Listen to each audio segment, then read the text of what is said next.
Hello, this is What You're All About with another watch review, and in this review we're looking at a watch called the Leyden Velox Panda Chronograph. So as you can see, definitely a panda, definitely a chronograph. This watch will set you back €295, which nowadays equates to approximately 250, £255. So at first glance, seems like a pretty good deal. You can't go wrong with a chronograph for around that price.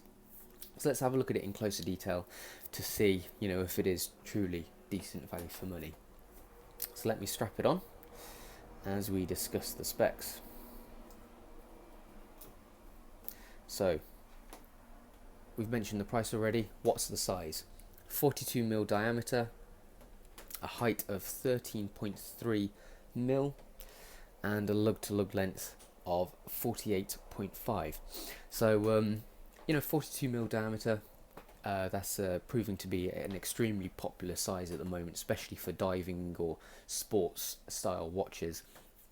This is obviously a racing themed watch. You can tell by the strap and all of the different design cues. Size wise, I think it fits pretty well with that as well. 42mm gives you it's not massive by today's standards, but it gives you enough wrist presence for it to look like an impressive timepiece on the wrist. Height wise, 13.3. It is on the taller side of things, but it's not too tall to be overly concerned with. Weight wise, we're knocking at 90 grams, so you can feel it's on your wrist, but it's not overly too heavy that it is weighing you down or anything like that. So that's a pretty average weight. We have good water resistance, 200 meters or 20 atmospheres. So if you do go for a swim, it will be covered, but you want to avoid any deep sea diving. You want to get a dedicated diver for that. But it's good to know that anything you may chuck at it, or anything you may chuck it in by accident, like a swimming pool, it will be covered.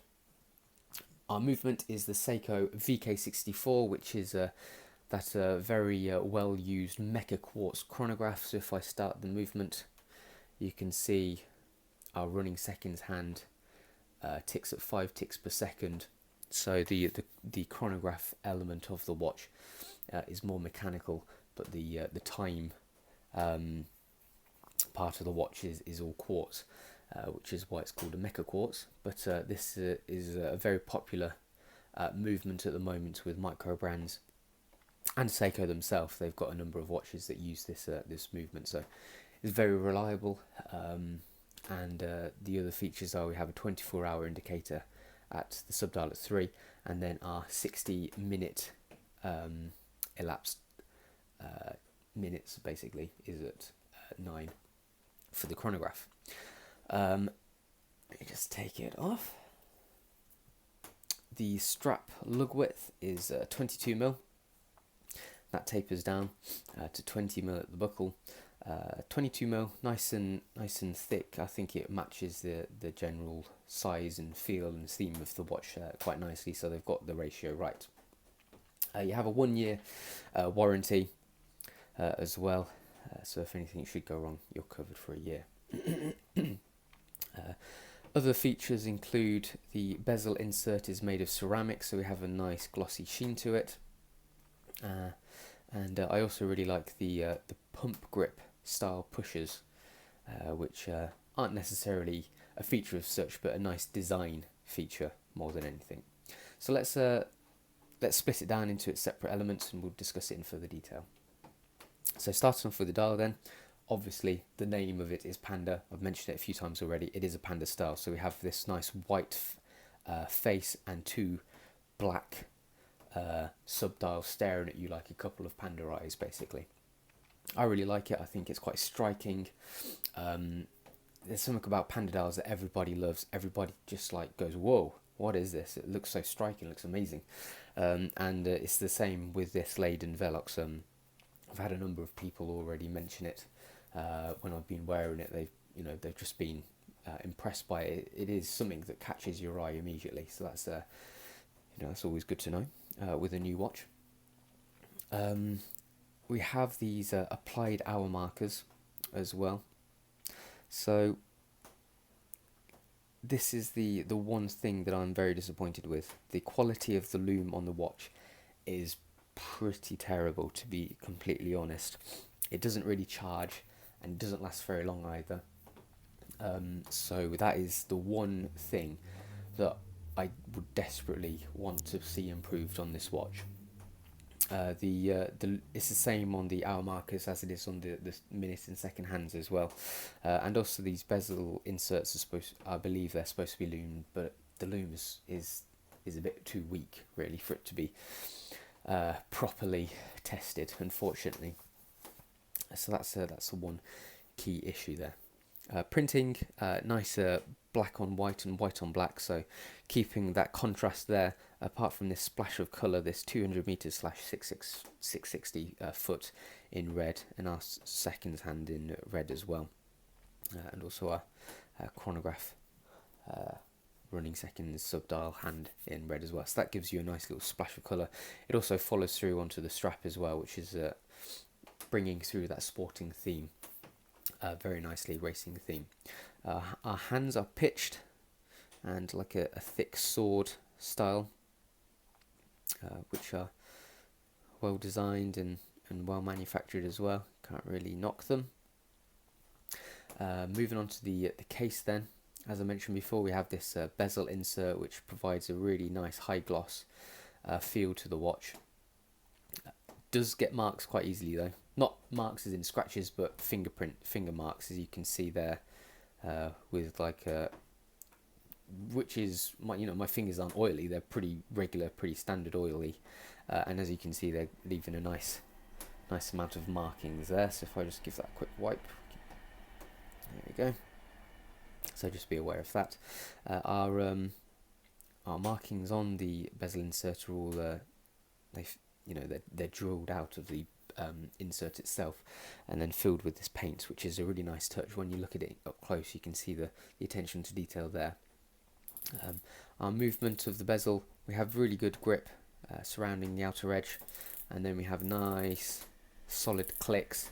We have a little tiny bit of play on it, but nothing that I would be too concerned with. Some are a lot worse than that, but you can see it wiggle. Yeah, it's very nice to use bezel. It's actually a second time zone bezel rather than a countdown bezel. So the way you do it is you'd set, so say for instance you wanted it 1 hour behind, you'd set your 12 to the 1 hour behind 12, and then you'd be able to tell by the hour marker the new hour, or no, that would be actually an hour in front. My apologies. So rather than it being 27 minutes past 7, it's now, because it's gone past our 8, it's now 27 minutes past 8. So and then likewise, if you were to set it 2 hours in advance, you can see it's 27 minutes past 9 now. So quite a simple but effective way actually of telling a second time zone. Not one that I personally would use, but it's a cool feature to have anyway, because you can still use it as a countdown timer as well. You just have to be a bit more reticent of the difference in insert markings. We have a sapphire crystal on the top, one that actually has a half decent anti-reflective coating. Sometimes it's a bit of a washout, but most of the time it actually does a fairly good job of. Obviously, I'm in a conservatory, so it's quite difficult to keep all reflections out, but it does a fairly good job of keeping the majority out. Moving on to our main case then, pretty standard barrel shape. Nothing too exciting to include really. We have a little tiny shoulders, slightly more curvaceous than a straight edge, but apart from that, nothing else really worth mentioning. We have our pump grip pump style pushers, so we can see there, and nice snap back on the movement as well.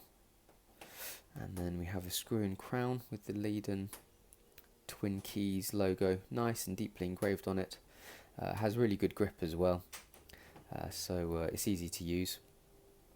And then moving on to our case back, quite straightforward, quite simple really. No details or specifics, just literally the logo, the name of the manufacturer and the name of the model itself. Moving on to our strap, this is it's quite obviously an aftermarket strap that they've just bought on bulk and strapped on this watch, because there's no markings on the underside, and it's a sterile brushed tang buckle as well. It probably would have been nice, well, definitely would have been nice to have seen maybe even the twin keys engraved here, or Leyden or something on the buckle.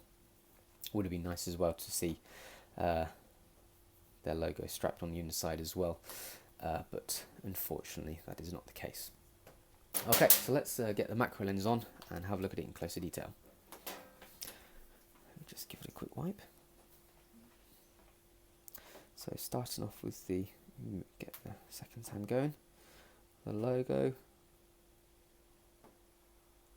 nicely printed on there, and then our details at the bottom.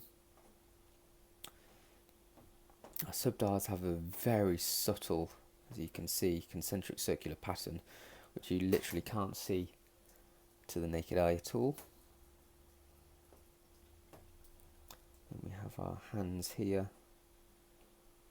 I'll try and get them in focus, so you can see they're pitched. Nice thick sword shape with like a very slight chopped top as well, which is nice, a little bit different. These are our applied hour markers, which unfortunately need to be stronger in terms of lume. I have a tachymeter on the inside as well, which is another nod to the racing theme of the watch on the rehaut. So moving on to the case itself, you can see here our ceramic bezel insert, nice and glossy, and our markings. Let's go down here to 6, 7, 8, and then our grip to the surrounding edge of the bezel, nice and toothed, so that's easy to use. Here's the side of our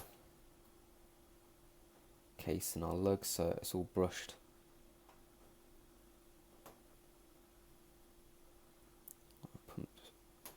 Pump style pushers as well, if I show you.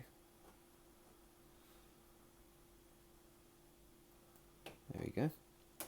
And then our crown. So you can see that is really deeply engraved there, and done to impressive accuracy as well.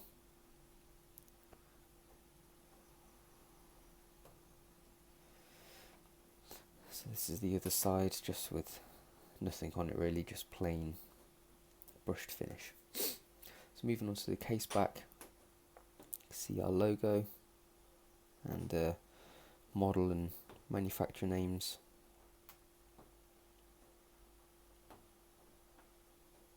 Surrounded by this blasted finish. There we go. And then moving on to our case back, so we have this carbon fibre finish to it with red stitching. Again, very, very racing themed. The underside nice and red as well.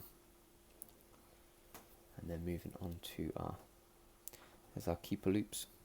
It's very well made, it's just a shame it's not branded in any way. Plain brushed tang buckle as well. Okay.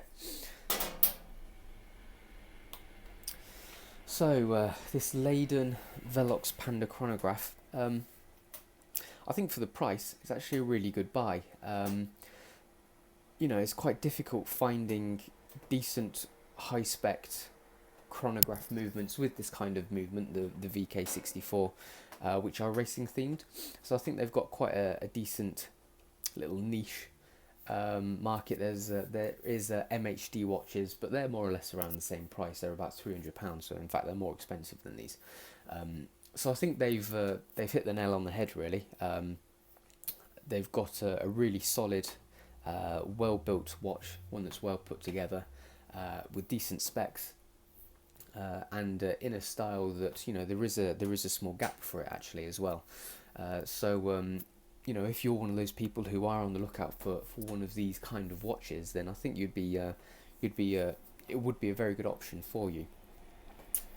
Obviously, the one thing to mention is the loom. So if you're a real stickler for strong loom, which I know many people can be, then unfortunately I do think that is the one place that it drastically needs improving.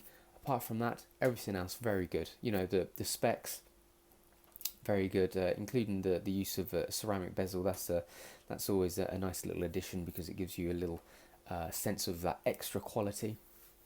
But the movement, the sapphire crystal, just the finish of the case itself as well.